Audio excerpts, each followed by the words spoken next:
জানো তো, ইচ্ছেরও একটা গোপন ঘর থাকা দরকার, যেখানে তারা সুরক্ষিত থাকবে, যেখানে তাদের না অবমাননার ভয় থাকবে, না অবহেলার ভয়, না থাকবে অপমানিত হওয়ার ভয়। একটা কথা কি বলো তো, তোমার ইচ্ছাকে পূরণ করার দায়িত্ববোধ যখন অন্য কেউ নেয় না, কিংবা অন্য কারোর নয়, তখন সেই ইচ্ছেটাকে মনের মধ্যে গুপ্ত রেখে একটা দৃঢ় প্রতিজ্ঞ হয়ে তাকে পূরণ করার প্রতিশ্রুতি নেওয়াটাই হচ্ছে বুদ্ধিমানের কাজ। চলো আরও গল্প করব, তার আগে নিজের পরিচয়টা দিয়ে নিই। নমস্কার, কেমন আছো সবাই? আশা করছি সবাই খুব ভালো আছো, আর আমিও বেশ ভালো আছি। আমি রিমি। আজকে আমার আরও একটি নতুন ব্লগে তোমাদের সবাইকে অনেক অনেক স্বাগত জানিয়ে ব্লগটি শুরু করছি, আর আশা রাখছি ব্লগটি তোমাদের ভালো লাগবে। সকাল সকাল ফুল এনার্জি নিয়ে কাজকর্ম শুরু করে দিয়েছি। কেন কি তোমরা হয়তো টাইটেল থাম্বনেল দেখেও অনেক কিছু বুঝে গেছো। আর হ্যাঁ, অনেক দিন পর আজকে পিকনিক করছি। এই পিকনিকটা অনেক আগে করার কথা ছিল, তবে একটা কাজ যখন আমরা কয়েকজন মিলে করতে যাই, এক একজনের এক এক রকম মতভেদ থাকে, সবার সাথে সবার মিল হয় না, আর সব কাজে যে আমাদের একই মত হবে তারও কোনো কথা নেই। সেই জন্যই না পিকনিকটা আমাদের পিছিয়ে গেছিলো, দুদিন পরে হয়েছিল অবশ্য। বর্তমানে কয়েকটা দিন জানো তো সকাল সকালই ঘুম ভাঙছে, তবে আলিস্যি করে ওঠা হচ্ছে না। তবুও কিন্তু সেই জাঁকিয়ে শীতটা আর পড়লো না। শীত অল্প স্বল্পই আছে, তবুও জানো উঠেই আগে ঘরটাকে আমি পরিষ্কার করে নিয়েছি। বাসি ঘরটা ঝাড় দেওয়ার পর আমার বরের যে জ্যাকেট দুটো এখন আমাকে মেলতে দেখছো, এই দুটো সে গতকালকে বেলা 3টের সময় ধুয়ে দিয়েছিল। আমি মানা করেছিলাম যে এখন ধুয়ো না, ওগুলো শুকোবে না। ও বললো না, জল ঠিক টেনে যাবে, শীতের দিনে না জামা কাপড়ের জল টেনে যায়। হ্যাঁ গো, সত্যি বলছি, এই জ্যাকেটগুলো না প্রায় শুকিয়ে এসেছে, তাই সকাল সকালই ওগুলোকে রোদে দিয়ে দিলাম। বাসি কাজকর্ম যেগুলো ছিল সেগুলোকে কিন্তু ঝটপট সেরে নিয়েছি। রাত্রে একটা কাজ আমি কমপ্লিট করে রেখেছিলাম, ওই যে থালা বাসনগুলো ধুয়ে মেজেও রেখেছিলাম, আর গ্যাসগুলো তো পরিষ্কার করেও রেখেছিলাম। সেক্ষেত্রে দুটো কাজ আমার এগিয়ে গেছে।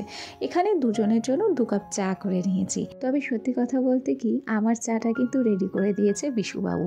আর আজকে কাজের একটু চাপ রয়েছে বলতে কি, যত তাড়াতাড়ি সম্ভব কাজগুলোকে কমপ্লিট করে নেব, আর তারপর ওই যে পিকনিকের কাছে যেতে হবে ভেবেছিলাম।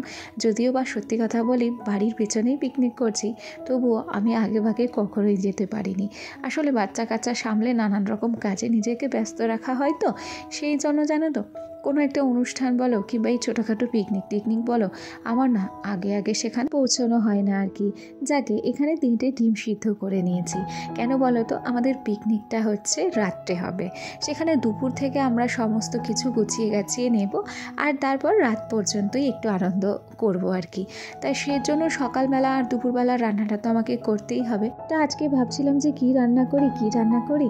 বিশুবাবু বলল যে আমি ডিম নিয়ে আসছি, তুমি ডিম রান্না করো। ডিম আর আলু আমি একসাথে সেদ্ধ বসিয়ে দিয়েছিলাম। ডিমগুলো না খুব সুন্দরভাবে সেদ্ধ হয়ে গেছে। সচরাচর আমার কাছে যে ডিম খুব ভালোভাবে সেদ্ধ হয় তা কিন্তু নয়, তবে আজকে হয়েছে, বেশ ভালো লাগছে জানো তো।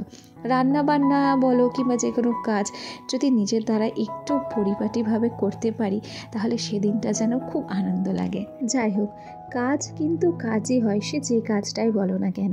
এই যে আমরা ইউটিউবে এসেছি অনেক আশা নিয়ে, অনেক ইচ্ছে নিয়ে, তবে এই ইচ্ছেগুলোকে অনেকে দাম দেয়, অনেকে দাম দেয় না। বেশিরভাগ মানুষই দেখবে পরিবার পরিজনদের সাপোর্ট পায় না। আসলে আমরা এগিয়ে যাওয়ার আগে কিছু কিছু মানুষ কিন্তু আমাদের পিছিয়ে দেওয়ার চেষ্টা করে। কেউ যদি শোনে তখন বলে, ধুর এইসব আবার কে করে, ফালতু কাজ। আবার অনেকে বলে কি যে এইসবের দ্বারা কোনো কিছু হবে না, হলেও অনেক দিন সময় লাগবে। এই সবগুলো শুনতে শুনতে কি হয়, আমাদের মনে একটা নেগেটিভিটি চলে আসে। তখন আর আমাদের ইচ্ছে করে না যে না ব্লগ করি, কিংবা এত কষ্ট করে একটা কাজ করছি সেটাকে এগিয়ে নিয়ে যায়। মনের ইচ্ছেটা না তারা মেরে দেয়। সেই জন্য কিছু কিছু ইচ্ছে মনের মধ্যে রাখাই উচিত। তবে একটা কথা আমাদের মনে রাখতে হবে, কিছু কিছু মানুষ সবসময় চাইবে যে আমরা যেন পিছিয়ে থাকি, আমরা যেন এগিয়ে যেতে না পারি। তবে তাদের কথায় কান দিলে কিন্তু হবে না। তাদের কথায় কান দিলে আমরা কখনোই আমাদের ইচ্ছেগুলোকে পূরণ করতে পারবো না। এই তো রিসেন্ট কয়েকদিন আগের কথা, আমি ভেবেছিলাম যে চ্যানেলে কাজ করা ছেড়ে দেব। কেন ছেড়ে দেব সে কথাও বলছি। ভেবেছিলাম যে ছেলেটাকে তো স্কুলে ভর্তি করব, তখন সকাল 7টার মধ্যে আমাকে স্কুলে পৌঁছতে হবে। সকাল 7টা থেকে মোটামুটি 11টা পর্যন্ত আমাকে ছেলের সাথে স্কুলেই থাকতে হবে। তখন কি এত পরিপাটিভাবে কাজকর্ম করতে পারবো না? কাজ করার মতো এনার্জি থাকবে? আর ছেলের ভবিষ্যতের কথা ভাবনা চিন্তা করেই ভাবছিলাম ছেড়ে দেব। তবে আমার বরের সঙ্গে আলোচনা করতেই ও কি বললো জানো তো? ও বললো যে না, তুমি যখন এত দূর পর্যন্ত এগিয়ে গেছো, জিনিসটাকে ছেড়ো না। কেউ একদিনে বড় হয় না, বড় হতে অনেকটা সময় দিতে হয়। তবে এগিয়ে গিয়েও এইভাবে পিছিয়ে আসাটা ঠিক না রিমি। তুমি দুটো দিক মেনটেন করে চলো, ঠিক সময় পাবে, সমস্ত কিছু ঠিক হয়ে যাবে। দেখো, যেখানে অন্য অন্য পরিবারের লোক বাধা দেয়, সেখানে কিন্তু আমার বর আমাকে এগিয়ে যাওয়ার জন্য উৎসাহ দেয়। এইটুকু পাওনায় বা কে পায় বলো? সেই জন্য ভাবছি যে না, কষ্ট হোক যা হোক এগিয়ে যাই, দেখা যাক কি হয়, পরে ভাগ্যে যা আছে তাই হবে।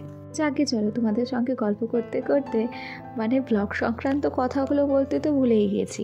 জানো তো, আজকে সারাদিন কারেন্ট ছিল না, সেক্ষেত্রে রান্নাবান্না কোনো কিছুই তোমাদের সঙ্গে শেয়ার করিনি, কেন কি রান্নাঘরটা অনেকটা অন্ধকারের মধ্যে ছিল, আর অন্ধকারে ক্যামেরা সেট করলে স্বাভাবিকভাবেই সেটা কিন্তু খারাপ উঠতো। তাই ঝটপট যেগুলো রান্না হয়েছে সেগুলোই তোমাদের সঙ্গে শেয়ার করছি।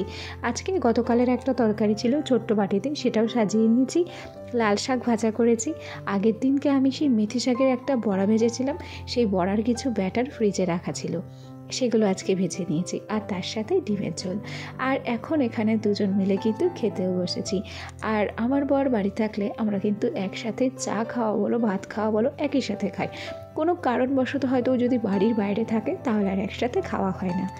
ঝটপট ঘরের কাজগুলো কমপ্লিট করে স্নান করে তারপর সোজা চলে এসেছি যেখানে আমাদের পিকনিক হচ্ছে সেখানে। আজকে আমাদের পিকনিকের আইটেম হচ্ছে চিকেন বিরিয়ানি, আর আরেকটা দিদিভাই সে চিকেন বিরিয়ানি খাবে না, তার জন্য হচ্ছে পনির বিরিয়ানি। তার সাথে রয়েছে মিষ্টি, আর কি রয়েছে, ও শসা আর পেঁয়াজ। আর পেঁয়াজগুলো আমরা পাশের ক্ষেতের থেকে চুরি করে নিয়ে এসেছি, আর কি পেঁয়াজ শর্ট পড়েছিল তাই। তবে আমাদের যে পিকনিক স্পটটা ছিল সেটা একটা বাড়ির উপরেই ছিল, আর বাড়িটার পাশেই ছিল সর্ষে বাগান। স্বাভাবিকভাবেই জানো তো, এই গ্রামগঞ্জে সর্ষে বাগান কিংবা মাঠের কাছে পিকনিক করার আনন্দই আলাদা হয়। তবে এই পিকনিকটা করার কথা ছিল আমাদের যে জায়গাটা রয়েছে সেখানে করলে অনেকটা ভালো হতো। তবে এই যে রাত হয়ে গেছে, সেখানে লাইটের হয়তো অসুবিধে হতো। ভেবেছি আমরা পৌষ সংক্রান্তিতে যে পিকনিকটা করব সেটা আমাদের জায়গাতেই করব। আর এই যে পিকনিকের টিফিন কিন্তু রেডি হয়ে গেছে। যেহেতু আমরা অনেকেই দুপুরের খাওয়া দাওয়া করে এসেছি, সেই জন্য হালকা পাতলা টিফিনই কিন্তু করছি। আর হালকা পাতলা টিফিনের মধ্যে ছিল মুড়ি চানাচুর। যাই হোক, ভিডিওর এ পর্যায়ে এসে একটা কথা বলতেই ভুলে গেছি।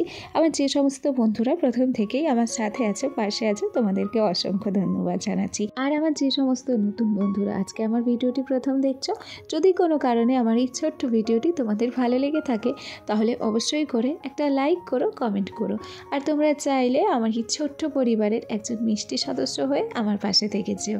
এখানে আমার সোনা সমেত অনেক ছোট্ট ছোট্ট বাচ্চারা নাচ করছিল, সেগুলো একটু তোমাদের সঙ্গে শেয়ার করলাম। আর পিকনিক মানেই তো নাচানাচি, হই হুল্লোড় এগুলো হবেই। আর তারপর আমার একটা জাকে নিয়ে সোজা চলে গেছিলাম মাঠে ঘুরতে।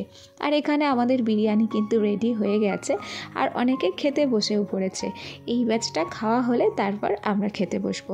তবে এতটা পরিমাণ বিরিয়ানি হয়েছিল, একা পিকনিক করতে এসে মোটামুটি 3 জনের খাবার আমি বাড়িতেও নিয়ে গেছি। চলো, আজকের ভিডিওটি তাহলে এখানে শেষ করছি। সবাই ভালো থেকো, টাটা।